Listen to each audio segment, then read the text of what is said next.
ओम शांति। ओम शांति। 31 मई 2024 आज के बाप दादा के महावाक्य। आज बाबा ने कहा, मीठे बच्चे, बाप आए हैं कांटों को फूल बनाने। सबसे बड़ा कांटा है देह अभिमान। इससे ही सब विकार आते हैं।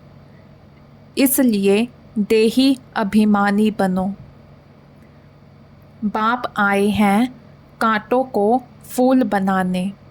सबसे बड़ा कांटा है देह अभिमान। इससे ही सब विकार आते हैं। इसलिए देही अभिमानी बनो। प्रश्न है, भक्तों ने बाप के किस कर्तव्य को ना समझने के कारण सर्वव्यापी कह दिया है? उत्तर, बाप बहुरूपी है। जहाँ आवश्यकता होती सेकंड में किसी भी बच्चे में प्रवेश कर सामने वाली आत्मा का कल्याण कर देते हैं। भक्तों को साक्षात्कार करा देते हैं। वह सर्वव्यापी नहीं, लेकिन बहुत तीखा रॉकेट है। बाप को आने जाने में देरी नहीं लगती। इस बात को ना समझने के कारण भक्त लोग सर्वव्यापी कह देते हैं। ओम शांति। यह है छोटा सा गुलशन, ह्यूमन गुलशन। बगीचे में तुम जाओ तो उसमें पुराने झाड़ भी होते हैं किस्म किस्म के। कहाँ मुखड़ियाँ भी होती हैं, कहाँ आधी खिली हुई मुखड़ियाँ होती हैं। यह भी बगीचा है ना। अब यह तो बच्चे जानते हैं। यहाँ आते हैं कांटों से फूल बनने। श्रीमत से हम कांटे से फूल बन रहे हैं। कांटे जंगल के हैं, फूल बगीचे में होते हैं। बगीचा है स्वर्ग, जंगल है नरक। बाप भी समझाते हैं, यह है पतित कांटों का जंगल। वह है फूलों का बगीचा। फूलों का बगीचा था, वह अभी फिर कांटों का जंगल बना है। देह अभिमान है सबसे बड़ा कांटा। उसके बाद फिर सब विकार आते हैं। वहाँ तो तुम देही अभिमानी रहते हो। आत्मा में ज्ञान रहता है, अभी हमारी आयु पूरी होती है। अब हम यह पुराना शरीर छोड़ जाकर दूसरा लेंगे। साक्षात्कार होता है, हम गर्भ महल में जाकर विराजमान होंगे। फिर मुखड़ी बनकर मुखड़ी से फूल बनेंगे। यह आत्मा को ज्ञान है। सृष्टि चक्र कैसे फिरता है यह ज्ञान नहीं है। सिर्फ यह ज्ञान रहता है कि यह शरीर पुराना है, इसको अब बदलना है। अंदर में खुशी रहती है। कलयुगी दुनिया की कोई भी रस्म आदि वहाँ होती नहीं। यहाँ होती है लोक लाज कुल की मर्यादा। फ़र्क है ना। वहाँ की मर्यादा को सत्य मर्यादा कहा जाता है। यहाँ तो है असत्य मर्यादा। सृष्टि तो है ना। बाप आते ही हैं जबकि आसुरी संप्रदाय है। उसमें ही दैवी संप्रदाय की जब स्थापना हो जाती है तब विनाश होता है।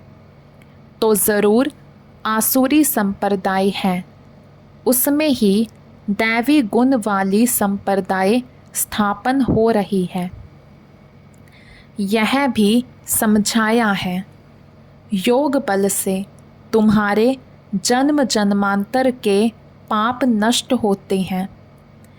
इस जन्म में भी जो पाप किए हैं वह भी बताने पड़े। उसमें भी खास है विकार की बात। याद में है बल, बाप है सर्वशक्तिमान।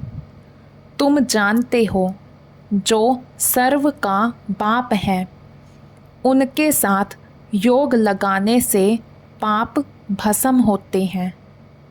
यह लक्ष्मी नारायण सर्वशक्तिमान है ना, सारी सृष्टि पर इनका राज्य है। वह है ही नई दुनिया, हर चीज़ नई। अब तो जमीन ही कलराठी हो गई है। अभी तुम बच्चे नई दुनिया के मालिक बनते हो, तो इतनी खुशी रहनी चाहिए। जैसे स्टूडेंट वैसे ही खुशी भी जास्ती होगी। तुम्हारी यह है ऊंच ते ऊंच यूनिवर्सिटी, ऊंच ते ऊंच पढ़ाने वाला है। बच्चे पढ़ते भी हैं ऊंच ते ऊंच बनने के लिए। तुम कितना नीच थे, एकदम नीच से फिर ऊंच बनते हो। बाप खुद ही कहते हैं तुम स्वर्ग के लायक थोड़े ही हो। अपवित्र वहाँ जा ना सके। नीचे हैं तब तो ऊंच देवताओं के आगे उन्हों की महिमा गाते हैं। मंदिरों में जाकर उन्हों की ऊंचाई और अपनी नीचता का वर्णन करते हैं। फिर कहते हैं रहम करो तो हम भी ऐसे ऊंच बने। उन्हों के आगे माथा टेकते हैं तो वह भी मनुष्य, परंतु उनमें दैवी गुण है। मंदिरों में जाते हैं, उन्हों की पूजा करते हैं कि हम भी उन्हों जैसा बने। यह कोई को पता नहीं है कि उन्हों को ऐसा किसने बनाया। तुम बच्चों की बुद्धि में सारा ड्रामा बैठा हुआ है। कैसे इस दैवी झाड़ का सैपलिंग लगता है। बाप आते भी हैं संगम युग पर। यह पतित दुनिया है, इसलिए बाप को बुलाते हैं हमको आकर पतित से पावन बनाओ। अभी तुम पावन होने के लिए पुरुषार्थ करते हो। बाकी सब हिसाब किताब चुकतू कर चले जाएंगे शांति धाम। मन मना भव का मंत्र है मुख्य, जो तुमको बाप देते हैं। गुरु लोग तो ढेर के ढेर हैं, कितने मंत्र देते हैं। बाप का है ही एक मंत्र। बाप ने भारत में आकर मंत्र दिया था, जिससे तुम देवी देवता बने थे। भगवानुवाच है ना। वो लोग भल श्लोक आदि कहते हैं, परंतु अर्थ कुछ भी नहीं समझते। तुम अर्थ समझा सकते हो। कुंभ के मेले में जाते हैं, वहाँ भी तुम सबको समझा सकते हो। यह है पतित दुनिया नरक। सतयुग पावन दुनिया थी, जिसको ही स्वर्ग कहा जाता है। पतित दुनिया में कोई पावन हो ना सके। मनुष्य गंगा स्नान कर पावन होने के लिए जाते हैं, क्योंकि समझते हैं शरीर को ही पावन बनाना है। आत्मा तो सदैव पावन है ही। आत्मा सो परमात्मा कह देते हैं। तुम लिख भी सकते हो, आत्मा पवित्र होगी ज्ञान स्नान से, ना कि पानी के स्नान से। पानी का स्नान तो रोज़ करते रहते हैं। जो भी नदियाँ हैं उनमें रोज़ स्नान करते रहते हैं, पानी भी वही पीते हैं। अब पानी से ही सब कुछ किया जाता है। बातें कितनी सहज हैं, परंतु किसी की भी बुद्धि में आती नहीं है। ज्ञान से ही सद्गति होती है सेकंड में। फिर कहते हैं ज्ञान इतना अथाह है, जो सारा समुंदर स्याही बनाओ, जंगल को कलम बनाओ, धरती को कागज़ बनाओ तो भी अंत नहीं हो सकता। बाप भिन्न भिन्न पॉइंट्स तो रोज़ समझाते रहते हैं। बाप कहते हैं आज तुमको बहुत गुह्य बातें सुनाता हूँ। बच्चे कहते हैं पहले क्यों नहीं सुनाया? अरे पहले कैसे सुनाएंगे? कहानी शुरू से लेकर नंबर वार सुनाएंगे ना। पिछाड़ी का पार्ट पहले कैसे सुना सकेंगे? यह भी बाप सुनाते रहते हैं। यह सृष्टि चक्र के आदि मध्य अंत का राज तुम जानते हो। तुमसे कोई भी पूछे तो तुम झट रिस्पॉन्स कर सकते हो। तुम्हारे में भी नंबरवार हैं, जिनकी बुद्धि में बैठा हुआ है, तुम्हारे पास आते हैं।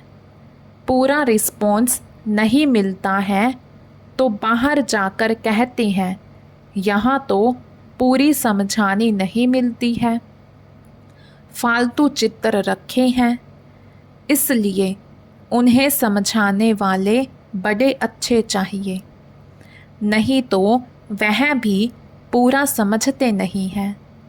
समझाने वाले भी पूरा नहीं तो जैसे को तैसा मिला। बाप कहते हैं कहाँ कहाँ हम देखते हैं आदमी बड़ा समझदार है, बच्चे इतने शुरूड होशियार नहीं हैं, तो फिर हम ही उनमें प्रवेश कर मदद कर लेते हैं, क्योंकि बाप तो है बहुत छोटा रॉकेट, आने जाने में देरी नहीं लगती है। उन्होंने फिर बहुरूपी व सर्वव्यापी की बात उठा ली है। यह तो बाप तुम बच्चों को बैठ समझाते हैं। कोई कोई आदमी अच्छे होते हैं तो उन्हों को समझाने वाले भी ऐसे चाहिए।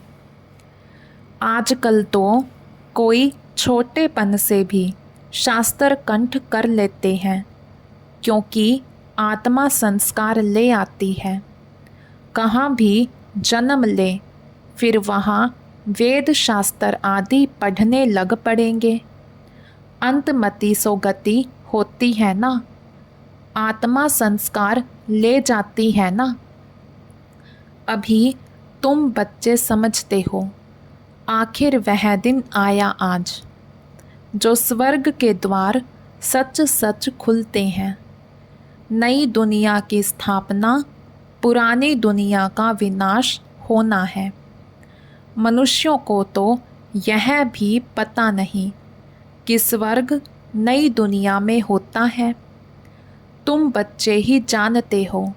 हम सच्ची सच्ची सत्यनारायण की कथा व अमरनाथ की कथा सुन रहे हैं। है एक ही कथा, सुनाई भी एक ने है, फिर उसके शास्त्र बनाए हैं। दृष्टांत सब तुम्हारे हैं, जो फिर भक्ति मार्ग में उठा लिए हैं। तो संगम पर बाप ही आकर सब बातें समझाते हैं। यह बड़ा भारी बेहद का खेल है। इसमें पहले है सतयुग त्रेता राम राज्य, फिर होता है रावण राज्य। यह ड्रामा बना हुआ है। इनको अनादि अविनाशी कहा जाता है। हम सब आत्माएं हैं। यह ज्ञान कोई को है नहीं जो तुमको बाप ने ज्ञान दिया है। जो भी आत्माएं हैं उन्हों का पार्ट ड्रामा में नोंधा हुआ है। जिस समय जिसका जो पार्ट होगा उसी समय आएंगे, वृद्धि को पाते रहेंगे। बच्चों के लिए मुख्य बात है पतित से पावन बनना। बुलाते भी हैं, हे पतित पावन आओ। बच्चे ही बुलाते हैं।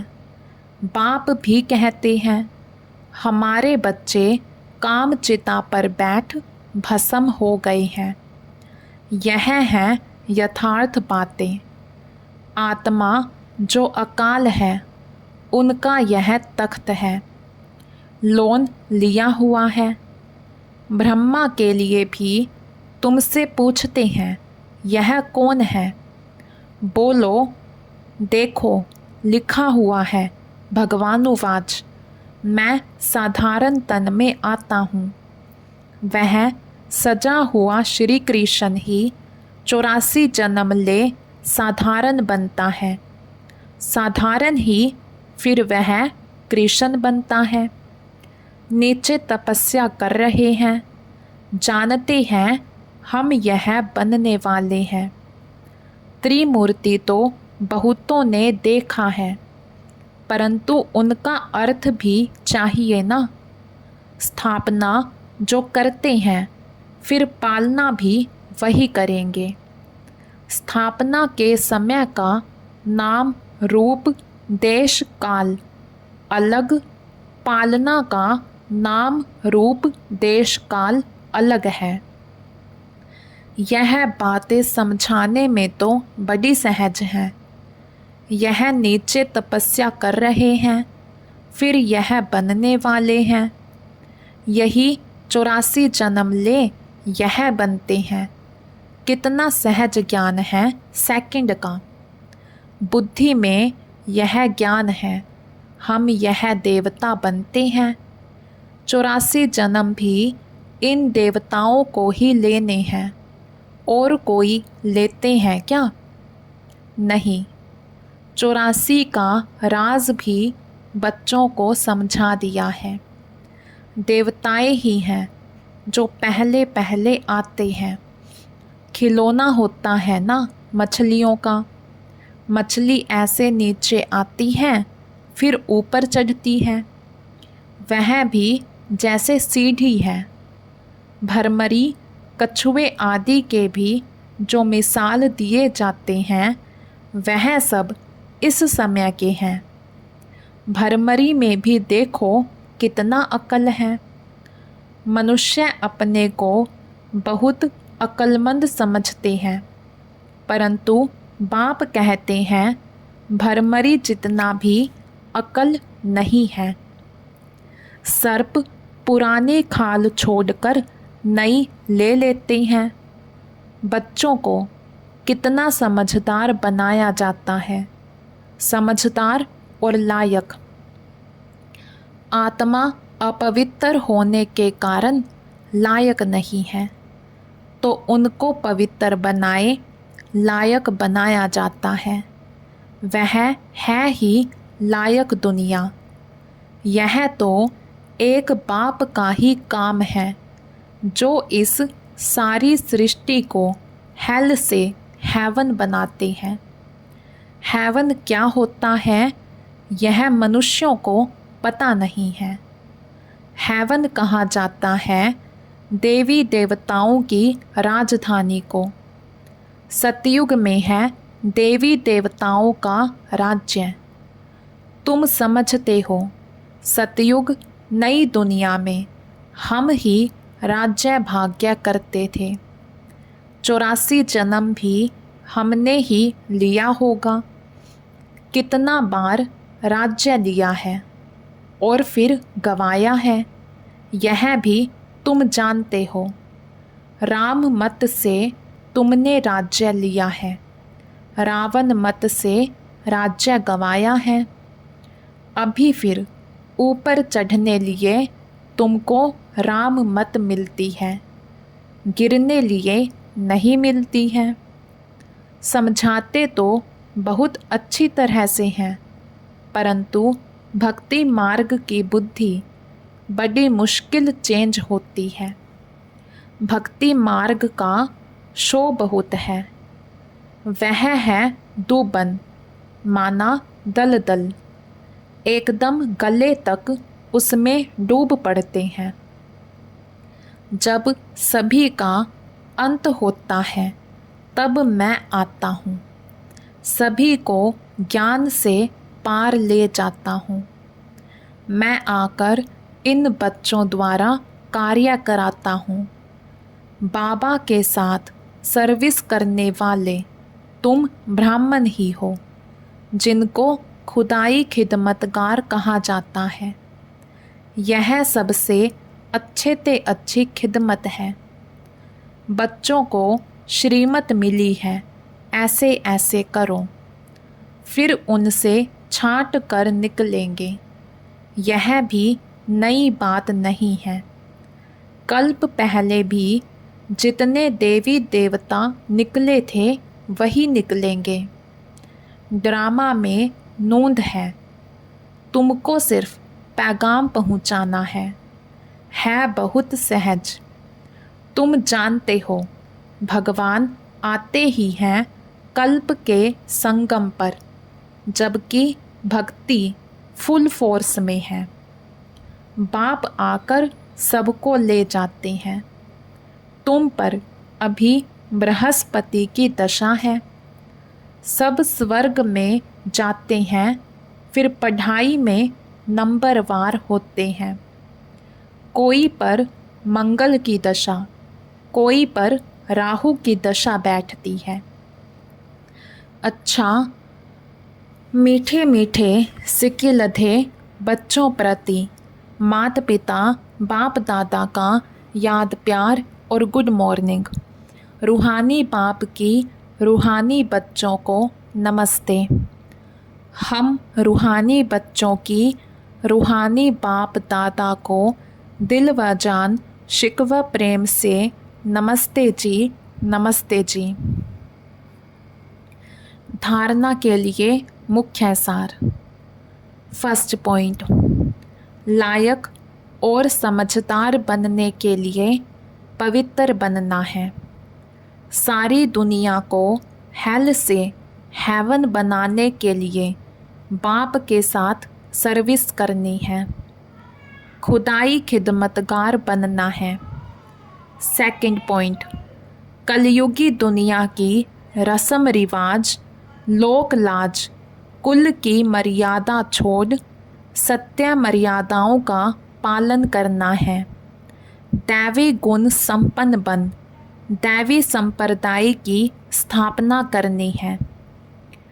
आज का वरदान, अपवित्रता का अंश, आलस्य और अलबेलेपन का त्याग करने वाले संपूर्ण निर्विकारी भव। अपवित्रता का अंश, आलस्य और अलबेलेपन का त्याग करने वाले संपूर्ण निर्विकारी भव। दिनचर्या के कोई भी कर्म में नीचे ऊपर होना, आलस्य में आना या अलबेला होना, यह विकार का अंश है, जिसका प्रभाव पूजनीय बनने पर पड़ता है। यदि आप अमृत वेले स्वयं को जागृत स्थिति में अनुभव नहीं करते, मजबूरी से व सुस्ती से बैठते हो, तो पुजारी भी मजबूरी व सुस्ती से पूजा करेंगे। तो आलस्य व अलबेलेपन का भी त्याग कर दो, तब संपूर्ण निर्विकारी बन सकेंगे। आज का स्लोगन, सेवा भले करो लेकिन व्यर्थ खर्च नहीं करो। सेवा भले करो लेकिन व्यर्थ खर्च नहीं करो। अच्छा। ओम शांति।